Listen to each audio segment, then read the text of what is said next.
Kamusta po? Magandang araw sa inyong lahat. Ako po si June and welcome po sa panibagong episode ng ating vlog. Ngayon po ay pag-uusapan natin itong interview ni Karen Davila kay Senator Bato de la Rosa. Mapapabilib po kayo dito kay Senator Bato de la Rosa dahil hindi po pinaporma ni Bato. Ito pong si Karen Davila. Alam nyo naman si Karen Davila, mahilig maghamon yan eh. Mahilig pumuntos, no? Pero butata po lagi si Karen Davila at masasabi natin matalino talaga itong si Senator Ronald Bato at karapat-dapat po siyang mabigyan ng another term dito po sa Senado. So panoorin po ninyo hanggang sa matapos itong video, pero bago yan, paki-like po muna ang video ito at syempre kung hindi ka pa nag-subscribe, mag-subscribe ka na. Anyway, panoorin po ninyo ang interview ni Karen Davila kung saan talagang hindi pinaporma ni Ronald Bato. Ito po. Senator, we heard former President Rodrigo Duterte ang sinabi niya yan. Si Bato de la Rosa, senador ngayon, he mentioned that dati kang miyembro ng death squad. So let me ask you this first. Were you ever a member of the Davao Death Squad? I am even hunting kung sino yung mga death squad na yan. Matagal ko na hinahanap yan. Every time may mamatay dito sa Davao na sinasabing death squad ko nung bumaril, in live television, ay hinahamon ko sila. Kung magaling lang kayo pumatay nang walang kalaban-laban, andito ako. Gusto nyo ng barilan. Ako ang targetin nyo. Huwag yung mga tao na hindi makakalaban. Pero Senator, I think it's important to set the record straight, no? Here's President Duterte mouthing off what there was a Davao Death Squad. Siya nagsabi nun. Sinabi niya mga mayayaman daw na mga civilian sa Davao. Number 3, yung mga dating commander ng police, yung mga hepe sa Davao, naging commander ng Death Squad. Binanggit kanya doon. So let's set the record straight. Based on Duterte's testimony of the existence of a Davao Death Squad, were you ever a member of the Davao Death Squad? No, never. Alam mo naman, Karen, na kasi kinakapitalize lang nyo doon sa statement na yun eh. Oo. Hindi ba nyo nakita later on na binabawi niya, na lumalabas na nagbibiro lang siya? Kaya nga doon po sa mga balita, alam naman natin, mga anti-Duterte yung mga mainstream media ngayon. Kung ano lang yung mga, kung sa paningin nila, ito maganda to, makakasira ito sa mga Duterte, yun lang ang kukunin nila. Yung buong context, hindi na nila ipapalabas yun. Ganun po yung style ng mainstream media para makapanira lang sa mga Duterte. Dapat the whole context of the statement should be taken. Hindi yung yun lang ang sinabi niya. Very clear naman sinabi niya na bandang dulo. Walang kuha niya mga pulis. Ako yan. All right. So number 1, you categorically deny that you were ever a part of a so-called Davao Death Squad. But number 2, did you know of the existence of the Davao Death Squad? Sabi ko nga sa iyo, Karen, that yung Davao Death Squad is a creation of the media. Yung term na yan. Yung term na yan. Totoo, may namamatay. May namamatay din sa Davao muna to, ha? Yung Davao muna tayo. Davao. Totoo yan. May mga namamatay ng mga kriminal. May namamatay ng mga poser. May namamatay ng mga hold-upper, mga kidnapper. Dito po sa, putulin ko muna, no? Dito po sa opening statement ni Hontiveros, napanood nyo naman siguro yung hearing, ano? Ang mga binanggit na biktima ni Hontiveros ay puro mga drogista, mga drug dealer, yung sangkot sa droga, drug lord. Tapos may nasasama, may nadadamay pa raw na bata, no? Dito naman sa statement ni Robin Padilla, opening statement, sabi niya, ang napag-uusapan lang lagi yung mga durugista. Sila yung parang biktima dito. Pero yung mga biktima ng mga durugista, Hindi na napag-uusapan eh. Yun naman talaga ang inililigtas ng mga pulis, ng Pangulo. Yun ang inililigtas eh. Ang nangyayari sa mainstream media, pag nakinig ka, ang mga biktima ngayon ay yung mga durugista, yung mga sangkot sa droga. Pero hindi na napag-uusapan yung mga biktima ng mga durugista, yung mga pusher, mga drug lord. Milyon-milyon nga yung sumuko eh. Ibig sabihin lahat yan, yung milyon-milyon na sumuko na yan, lahat yan biktima. No? Pera pa yung mga na-rape, yung mga pinagnakawan, at iba pang mga krimen, mga napatay ng mga durugista. So yun, parang hindi mo maririnig yung kay Risa Hontiveros, kay De Lima, umepal pa si Jokno, at yung iba pang mga anti-drug on war na yan, o war on drugs na yan. Pero yung term nga na death squad, creation niya ng media. Sinasabi nila death squad, Davao death squad. Ako, I cannot confirm na mayroon talagang death squad. Okay, so one, you're making it clear on Head Start. You were never a member of the so-called Davao Death Squad. You cannot confirm the existence of the Davao Death Squad, okay? But number three, it's the former president himself who said it. He said may mga, hindi daw mga pulis, pero may mga mayayaman na mga taga Davao, they cared for Davao, sila daw ang pumapatay. Pwede kasuhan ninyo yun, yung mga... But you were his police chief. So, tanong ko, you were the police chief of Duterte even when he was mayor in Davao. Yes, so, ang tanong ko, what was the former president saying? Ano yun, sir? Invento? Is he a storyteller? Ano yun? You can't say it's a joke. It's either a lie or the truth. Ano po yun? Ay, para bang hindi niyo kilala si President Duterte na magaling niya gumamit ng mga words. Dapat, kung ito interpretation of what he has said during the Senate hearing is subjective. Kung ako ang tanungin mo si General Gamboa, tanungin mo si General Danao, yung mga dumaan na chief of police dito, ang masasabi talaga sa iyo, nagbibiro lang yan ng boss namin, nagbibiro lang yan. Ever since sa lahat ng mga speech ni Pangulong Duterte, hindi talaga nawawala sa kanya yung pagbibiro.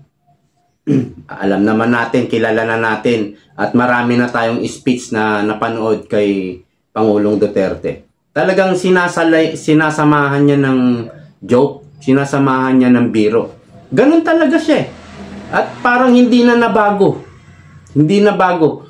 May mga pag-uusap na seryoso, biglang magbibitaw siya ng katatawanan. Hindi talaga nawawala sa kanya yun.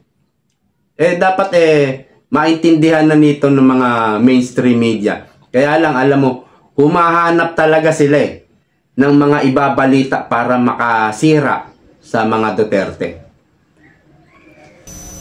Kung kayo, tingin ninyo na may myth yung sinasabi niya na talagang mayroong death squad din. Sabi nga niya kasuhan niyo ako. If you have the evidence, kasuhan niyo ako. Inamin naman niya na lahat ng mga whatever hindi from Davao, mag-elevate tayo sa national level, whatever the police, whatever the drug war succeeds to do or failed to do, ay sa kanya yun. Siya ang may legal responsibility doon. Yeah. Kaya nga, di ba, paulit-ulit si Pangulong Duterte sa hearing, hinahamon kayo, lahat na kayo, ng mga anti-Duterte, kasuhan nyo si Pangulong Duterte. Di ba? Mag-file kayo ng kaso. Kung inaakala nyo may rub out, kasi ganyan yan shoot out and rub out Yung rub out parang ano yan yung pinatay mo nang walang kalaban-laban, halimbawa nakatali na, so rub out na po yun. Anong tawag doon? Salvage, no? Yun po yung trabaho daw ng Davao Death Squad. Kung may reklamo, gusto nyong kasuhan niya na. Yun na yung hamon sa inyo. Hinahamon na kayo, kasuhan nyo. Kaya lang, paano nila patutunayan? Kailangan nila ng ebidensya. Yung magpapile ng kaso. Eto nga si Dilima sinabihan na nga ng incompetent ni Jinggoy Naging Commission on Human Rights ka. Tapos naging Secretary of Justice ka pa.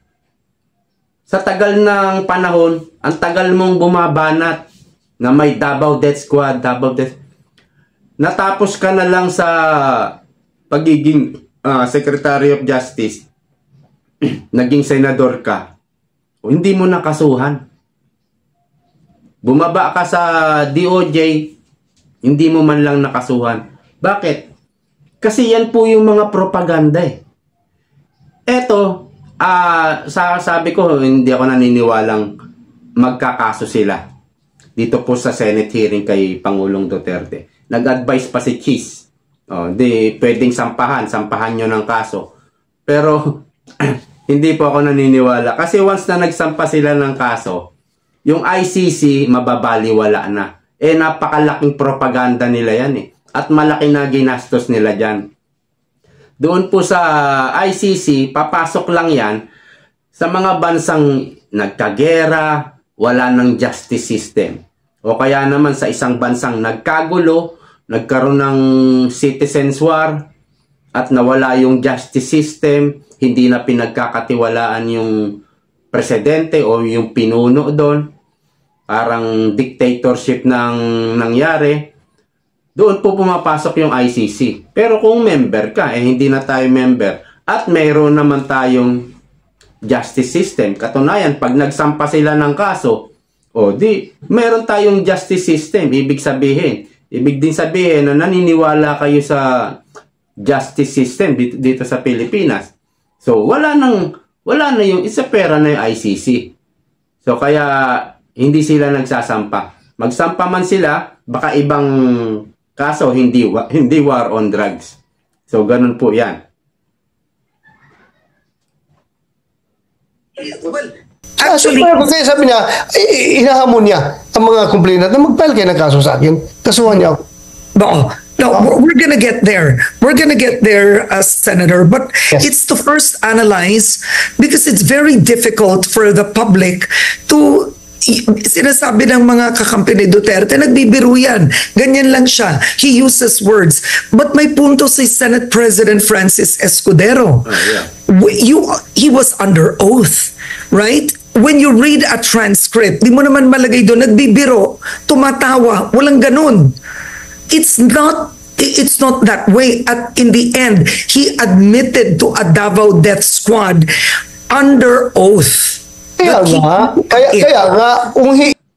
nga, sampahan nyo ng kaso. Yun na nga hamon Hinamon na nga Ewan ko kung ginugulo lang sila ni Duterte. Kita mo ngayon, confused sila. At gusto nilang malinawan. Kasi magulo Ginulo sila Pero merong hamon Diba? May hamon. So kung inaakala nyo may nilabag sa mga sinabi ni Pangulong Duterte, kung inaakala nyo may inadmit, sampahan nyo na ng kaso. Ganun yon. If he admitted and you think that is enough evidence for him to be charged in court, then by all means you have to do it. They have to do it. Kung sinong dapat gumawa yan, yun lang. Okay. Okay, natin gagawan pa ng pagbabanggain pa natin yung point of view ng mga dumaan na tao under sa kanya na iba yung pagtingin at saka yung people in general na sinasabi mo na hanggang ngayon after 6 years of President Duterte's term of office, after 6 years of being a president of these Philippines, hindi pa rin nila maintindihan yung ugali ng tao. So, huwag na natin pabanggain yun. So, your point, we have our point. If you have the goods, then sinabi na nga niya, file ko na kaso. Yeah. You're right. Hindi makapuntos si si Karen Davila kay Bato, di ba? Hindi siya, kumbaga, hindi siya maka-score eh. Hindi siya maka-score. Lagi siyang butata eh. At ang galing ng sagot ni Bato talaga eh.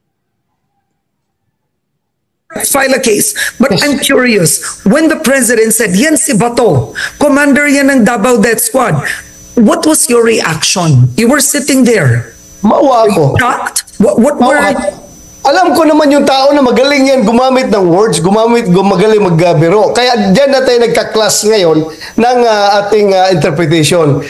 Dahil sa tagal kong kilala yung tao na yan, magaling yan magbiro, magaling yan mang-intriga. Kaya nga niyang pag-intrigahin yung dalawang criminal groups para magpapatayan. Sila maggira-gira dyan dahil magaling mag-intriga yan sa saywar. Magaling sa saywar. Kaya yung sinabi niya, natatawa talaga ako. Dahil how come... So, dito po sa Death Squad, o usaping Death Squad, nung huli ko na lang nalaman eh, ang ginawa pala niya, ang pinaka-Death Squad niya ay yung mga kriminal din. Yung mga kalaban din. Kalaban din ng gobyerno. Halimbawa, mga drug pusher, mga drug lord. Gagawin niya, iintrigahin niya, no? Halimbawa, may napatay dito. O kaya may nahuli. Ayan, kumanta na. Yung grupo nyo, kinanta kayo. Ang mangyayari, mag-i-eliminate sila. At may nababalitaan sila, tumutumba. Nag-i-eliminate sila. Sila mismo nagpapatayan. Yun ang Death Squad o Davao Death Squad ni Pangulong Duterte. Yun yung formula niya sa Davao na in-apply niya sa buong Pilipinas. Pinag-aaway niya lang. Ginagawa niya lang ng intriga para mag-away o sila-sila mismo magtumbahan, magpatayan. Napakagandang idea, di ba? Kasi nga, may mga nahuli na, may sumuko. Tapos ikinanta na kayo, yung grupo nyo. Ikinanta na nung kabilang grupo. Yung iba naman, babawi naman para hindi ikanta, iuutos ng leader nila. Tirahin mo yung mga ganito. Kaya ang dami nung una namamatay mga nasa baba eh. Mga nasa baba, yung mga big time dealer, drug lord, mga nasa taas yan. Ang dami talaga una nasa baba. Sila kasi yung pwedeng madaling mahuli at maikanta yung drug lord. 'Di ba? Kaya nagbawas sila, nag-eliminate sila eh. Sila yun, yun ang pinaka Davao Death Squad o Death Squad ni Pangulong Duterte. Doon ko lang, nung huli ko lang nalaman. Yung pala yung formula niya na dapat hindi talaga yan sinasabi in public. Dapat secret yan eh. Parang secret recipe sana yan eh. Kaya lang, andyan eh. Binubusisi, hinahalungkat nila eh. How come yung chief of police magiging commander ng death squad? Paano nangyari yun? Okay, ako Karen, ito lang, honest lang ko siya, magsabi ko sa iyo, never ako naging membro or naging leader ng death squad. And I just took the words of the former president very lightly, tinatawanan ko pa nga, dahil alam ko nagbibiro siya.